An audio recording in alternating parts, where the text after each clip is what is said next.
Hello friends, welcome back to our YouTube channel on Exam Academy. आज की इस video में मैं आपके लिए एक और शानदार अपडेट लेके आया हूँ जो कि निकाला गया है कोल इंडिया लिमिटेड की तरफ से। ये एक महारत्न अंडरटेकिंग कंपनी है, ठीक है, CIL। अगर आपने अभी तक हमारे यूट्यूब चैनल को सब्सक्राइब नहीं किया है तो ऐसे ही लेटेस्ट अपडेट के लिए चैनल को लाइक, शेयर और सब्सक्राइब जरूर करें और वीडियो को लास्ट तक देखिएगा। तो चलिए स्टार्ट करते हैं आज की इस वीडियो को। ये जो एडवर्टाइज है वो कोल इंडिया लिमिटेड CIL की तरफ से निकाला गया है। ये एक महारत्न कंपनी है, ठीक है। आगे इसमें देख लेते हैं। अगर हम इसकी इम्पोर्टेंट डेट्स की बात करें तो इसका जो ऑनलाइन एप्लीकेशन है वो यहाँ पे 12/5/2026 से स्टार्ट हो चुका है और इसका जो लास्ट डेट रहेगा एप्लीकेशन का वो यहाँ पे आपका 11 जून 2026 रहने वाला है, ठीक है। आगे जो इम्पोर्टेंट अपडेट्स है वो देख लेते हैं। यहाँ पे अगर हम क्वालिफिकेशन की बात करें तो आपका क्या क्वालिफिकेशन, क्या क्राइटेरिया देना चाहिए तो आप इसमें एलिजिबल होंगे। इसमें आपके पास सिविल ग्रेजुएशन होना चाहिए विथ मिनिमम 60% मार्क्स के साथ में। अगर आपके पास सिविल ग्रेजुएशन है तो आप इसके लिए एलिजिबल है। अगर आपके पास इलेक्ट्रिकल है तो आप इलेक्ट्रिकल में आपके पास यहाँ पे ग्रेजुएशन होना चाहिए विथ मिनिमम 60% मार्क्स के साथ में, ठीक है फ्रेंड्स। मैकेनिकल की अगर हम बात करते हैं तो मैकेनिकल में भी आपका यहाँ पे ग्रेजुएशन होना चाहिए 60% के साथ में। अगर हम सिस्टम की बात करें तो सिस्टम में आपके पास में recognise university first class degree होना चाहिए, BE, BTech, BSc in computer science, computer engineer और IT और any first class degree with MCA। अगर आप ITCS से हैं तो आप इसके लिए अप्लाई कर सकते हैं। अगर हम बात करते हैं ET के लिए, ENT इलेक्ट्रॉनिक्स एंड टेलीकम्युनिकेशन की अगर हम बात करें तो यहाँ पे आपके पास BE, BTech, BSc इंजीनियरिंग होना चाहिए रिलेवेंट ब्रांच में विथ मिनिमम 60% के साथ में। जियोलॉजी की अगर हम बात करें तो जियोलॉजी में आपके पास MSc, M.Tech इन जियोलॉजी और अप्लाइड जियोलॉजी, ठीक है, विथ मिनिमम 60% मार्क्स के साथ में भी आपके पास यहाँ पे होना चाहिए। इंडस्ट्रियल इंजीनियरिंग की अगर हम बात करते हैं तो इंडस्ट्रियल इंजीनियरिंग में आपके पास यहाँ पे ग्रेजुएशन होना चाहिए विथ मिनिमम 60% के साथ में, ठीक है। राजभाषा हिंदी में भी आपका देख सकते हैं MA आपका होना चाहिए हिंदी में विथ मिनिमम 50% मार्क्स के साथ में।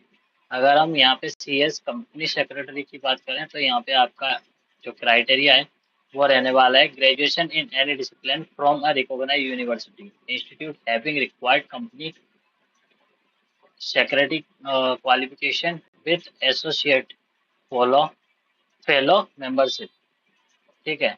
ये आपके पास होना चाहिए, ठीक है। और जो इम्पोर्टेंट चीज़ है वो मैं आपको बता देता हूँ यहाँ पे क्या रहने वाला है, ठीक है। सर्टिफिकेशन और relevant branch in engineering civil, अगर आपके पास सिविल ग्रेजुएशन है तो आपके पास सिविल ग्रेजुएशन में आपके पास ग्रेजुएशन मस्ट है, यहाँ पे होना ही चाहिए, तो ये आपके इसके लिए एलिजिबल है। इलेक्ट्रिकल में भी आप देख सकते हैं यहाँ पे इलेक्ट्रिकल का आपके पास ग्रेजुएशन होना चाहिए। मैकेनिकल में भी आपके पास ग्रेजुएशन होना चाहिए, ठीक है। ENT के लिए भी आपके पास यहाँ पे ग्रेजुएशन होना चाहिए और EI इंडस्ट्रियल इंजीनियर्स के लिए भी यहाँ पे आपके पास ग्रेजुएशन होना चाहिए। ये सब फील्ड्स वगैरह आपको दिया है, आप वीडियो को पॉज करके अच्छे से देख सकते हैं, ठीक है। आगे टेंटेटिव वैकेंसी की अगर हम बात करते हैं तो क्या वैकेंसी रहने वाला है, ठीक है। सिविल आपका यहाँ पे है, जनरल में आपकी वैकेंसी यहाँ पे 72 रहने वाली है। EWS में आपकी यहाँ पे 17, SC की 26, ST की 13, OBC की यहाँ पे 46 और टोटल जो फ्रेशर वैकेंसी है वो आपकी 174 है, ठीक है। अब यहाँ पे जो बैकलॉग की वैकेंसी है यहाँ भी दी है। टोटल बैकलॉग की जो वैकेंसी है वो यहाँ पे 4 है और ऐसे अगर हम टोटल करते हैं तो यहाँ पे आपका देख सकते हैं सिविल में 178 वैकेंसी आपके लिए यहाँ पे निकाला गया है। इलेक्ट्रिकल की अगर हम बात करें तो यहाँ पे आप देख सकते हैं टोटल नंबर ऑफ वैकेंसी यहाँ पे 221 है। अगर हम बात करते हैं मैकेनिकल में तो मैकेनिकल में भी आप यहाँ पे देख सकते हैं 145 वैकेंसी यहाँ पे है मैकेनिकल में। सिस्टम में अगर हम बात करें तो यहाँ पे 43 सिस्टम में आपके लिए वैकेंसी दी गई है, ठीक है। अगर हम यहाँ पे बात करते हैं इलेक्ट्रॉनिक एंड कम्युनिकेशन की तो यहाँ पे आप देख सकते हैं कि 38 वैकेंसी है। जियोलॉजी में भी यहाँ पे आप देख सकते हैं कि 15 वैकेंसी है। इंडस्ट्रियल इंजीनियरिंग में भी यहाँ पे आप देख सकते हैं 11 वैकेंसी है। अगर राजभाषा हिंदी में अगर हम बात करें तो यहाँ पे आपकी 5 वैकेंसी है। ठीक है। कंपनी सेक्रेटरी में अगर देखें तो यहाँ पे आपकी 4 वैकेंसी है। ऐसे यहाँ पे सभी ट्रेड्स का मिला के यहाँ पे आपका ऑलमोस्ट 660 प्लस वैकेंसी यहाँ पे आपका हो जाता है। ठीक है। यहाँ पे एक total 64 vacancy are reserve for PWD candidates. यहाँ पे जो 64 वैकेंसी है वो रिजर्व्ड है। ठीक है। अगर हम जनरल कंडीशन की बात करें तो आप यहाँ देख सकते हैं मिनिमम आपका क्वालिफिकेशन ग्रेजुएशन होना चाहिए। ठीक है। फुल टाइम होना चाहिए और जो आपका क्राइटेरिया है 60% मार्क्स होना चाहिए आपके ग्रेजुएशन में।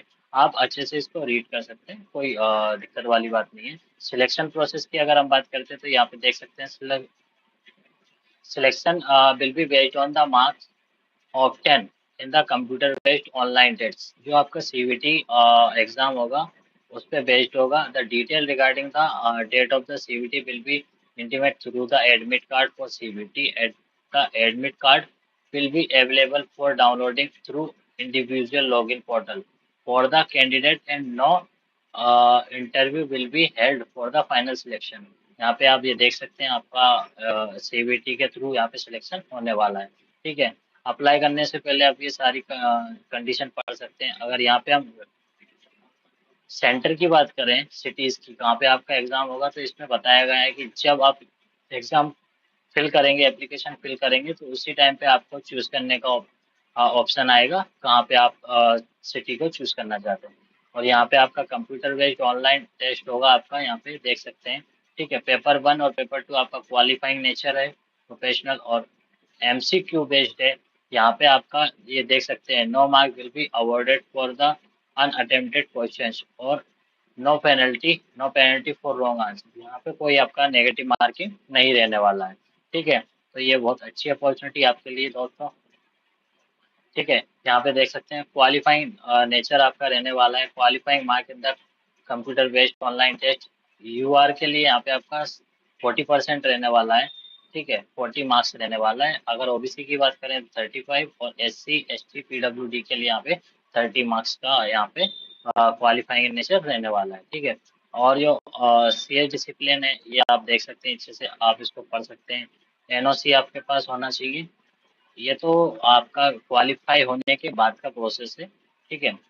यहाँ पे आप देख सकते हैं एप्लीकेशन फीस की अगर हम बात कर लेते हैं, यहाँ पे देख सकते हैं आप कि एप्लीकेशन फीस आपका कितना है। कैंडिडेट बिलोंगिंग टू जनरल, ठीक है, ओबीसी और EWS category are required to pay non refundable. यहाँ पे आपका जो फीस है वो रिफंड नहीं होगा। ठीक है। आपका यहाँ पे 1000 है और प्लस जीएसटी 180, तो टोटल आपका जो फीस रहेगा वो 1180 रुपये रहने वाला है। ठीक है। अगर हम बात करें एज लिमिट की तो आप यहाँ एज लिमिट देख सकते हैं 30 ईयर एज ऑन 30 अप्रैल। ठीक है। आपका 30 ईयर होना चाहिए और जो भी मेंशन है यहाँ पे आप देख सकते हैं कितना क्या आपको एज रिलैक्सेशन भी रहेगा। ठीक है। रिजर्वेशन और रिलैक्सेशन आप ये अच्छे से पढ़ सकते हैं, कैटेगरी वाइज है। आप जिस भी कैटेगरी से बिलोंग करते हैं आप उसके अकॉर्डिंग यहाँ पे देख सकते हैं। ठीक है। यहाँ पे आपको कैसे क्या डॉक्यूमेंट किस साइज में अपलोड करना है ये भी आपको यहाँ पे बताया गया है, तो आप अच्छे से इसको वीडियो को पॉज करके अच्छे से देख सकते हैं। ठीक है। यहाँ पे अदर डिटेल्स की अगर हम बात करें तो सैलरी की अगर हम बात करें तो आप देख सकते हैं मिनिमम 60,000 से मैक्सिमम 1,80,000 तक आपका रहने वाला है। ठीक है। Per month. ठीक है। एचआरए अदर अलाउंस वगैरह यहाँ पे आपका रहने वाला आप देख सकते हैं यहाँ पे। ठीक है। और पोस्टिंग के बारे में अगर हम बात करें तो यहाँ पे as per the company rule या रिक्वायरमेंट आपकी यहाँ पे पोस्टिंग रहने वाली है। मेडिकल एग्जामिनेशन आपका यहाँ पे होगा।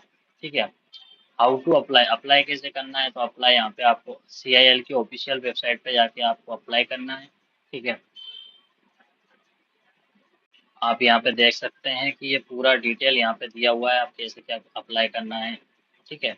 आप वीडियो को पॉज करके अच्छे से यहाँ पे देख सकते हैं फ्रेंड्स। ठीक है। तो आज की इस वीडियो में इतना ही। मैं आपके लिए नेक्स्ट वीडियो में और लेटेस्ट अपडेट लेके आऊँगा। तब तक के लिए आप हमारे चैनल को लाइक शेयर और सब्सक्राइब जरूर करें। Thank you friends.